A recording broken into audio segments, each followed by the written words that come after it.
കണ്ണേട്ടാ, ഞാൻ ആത്മാർത്ഥമായിട്ട് ചോദിക്കുക, മാർക്കോയ്ക്ക് കുഴപ്പമൊന്നുമില്ലല്ലോ? ഇനി എന്തെങ്കിലും കുഴപ്പമുണ്ടെങ്കിൽ അത് മാറാൻ വേണ്ടിയിട്ടാ ഞാൻ ഇങ്ങോട്ട് വന്നേ. അപ്പോ കുഴപ്പമുണ്ടല്ലേ? ഏയ്, ഒരു കുഴപ്പമില്ല. എന്താ കണ്ണേട്ട സംഭവിച്ചത്? സംഭവിച്ചത് ഓർക്കാൻ പോലും പറ്റാത്ത കാര്യങ്ങളാ. അത്രയ്ക്ക് ഭയപ്പെടുത്തുന്ന സംഭവങ്ങളാ. മാർക്കോ മാത്രമല്ല അപകടത്തിൽപ്പെട്ടത്. മാർക്കോയും കൊണ്ട് ഞാൻ ഹോസ്പിറ്റലിലേക്ക് പോരുമ്പോൾ വേറൊരുത്തനും ചോര വാർന്ന് കിടക്കുകയായിരുന്നു. നിന്റെ മുറച്ചെറുക്കൻ. അവന് ഇനിയിപ്പോൾ എന്ത് സംഭവിച്ചെന്നറിയില്ല.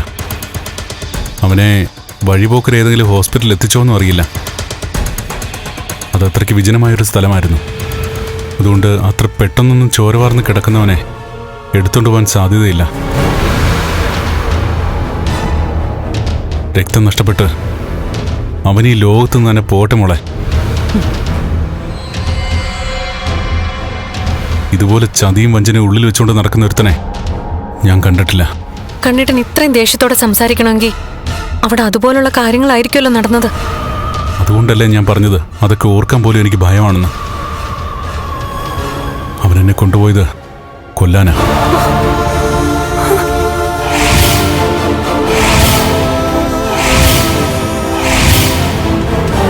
അവനെന്നെ തോമസ് സാറിന്റെ വീട്ടിൽ നിന്ന് കൊണ്ടുപോകുമ്പോൾ അവനറിയാമായിരുന്നു ഞാൻ നടന്നു തുടങ്ങിയെന്ന്.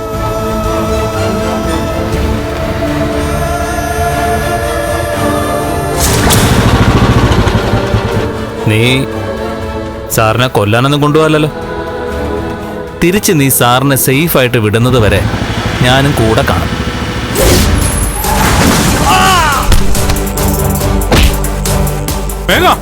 വേണ്ട, അങ്ങനെ നടന്ന് വാടാ കണ്ടാ. വേണ്ട.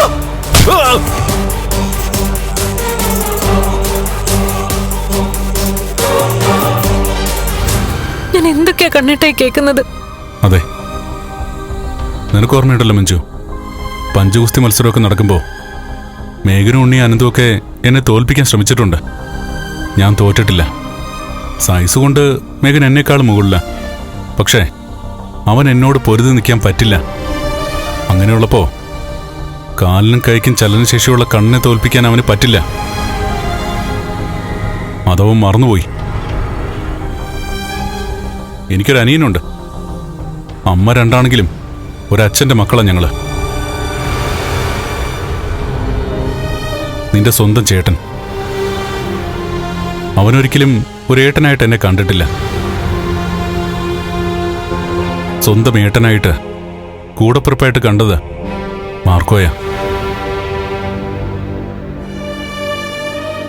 അങ്ങനെയുള്ള എൻ്റെ മാർക്കോയ്ക്ക് എന്തെങ്കിലും സംഭവിച്ചാൽ ഞാൻ നോക്കി നിൽക്കണം. മാർക്കോയുടെ വണ്ടിയിൽ കാറിടിച്ച് മാർക്ക് പോയി വീണപ്പോൾ തന്നെ എൻ്റെ പാതി ജീവൻ നിലച്ചതാ. അത് കഴിഞ്ഞിട്ടാ അവൻ മാർക്കോയുടെ കഴുത്ത് ഞെരിച്ച് കൊല്ലാൻ നോക്കിയത്. അയ്യോ, പിന്നെ എനിക്കെൻ്റെ മുഖം മൂടി അഴിച്ചു വെച്ചല്ലേ പറ്റൂ. ഇപ്പോൾ അവനറിയാം സത്യങ്ങളൊക്കെ.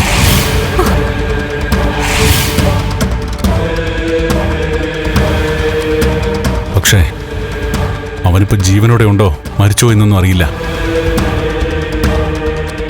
അവൻ ജീവിക്കുകയാണെങ്കിൽ നമ്മുടെ കള്ളക്കളി ഇന്ന് ഇവിടെ അവസാനിക്കും.